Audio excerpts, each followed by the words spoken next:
কাটে গো। সন্তান যদি খাবার না খায়, মা টেনশন করে, বাবা টেনশন করে, দাদা টেনশন করে, দাদি টেনশন করে।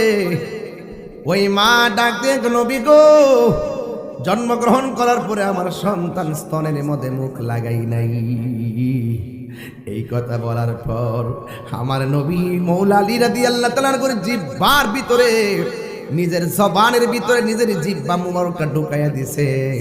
যেই সন্তান মায়ের স্তনে দুধ পান করে না, এই সন্তান আমার নবীর জিহ্বা মুবারকটা পাইয়া ফিটারের মতন টেনে টেনে মারিফতের রস খাওয়া শুরু করেছে। আমার নবী, আপনার নবী রহমাতুল লিল আলামিনের নূরানি জিহ্বা মুবারক মৌলা আলী রাদিয়াল্লাহু তাআলার মুখের ভিতরে ঢুকাইয়া দিল। আর মৌলা আলী রাদিয়াল্লাহু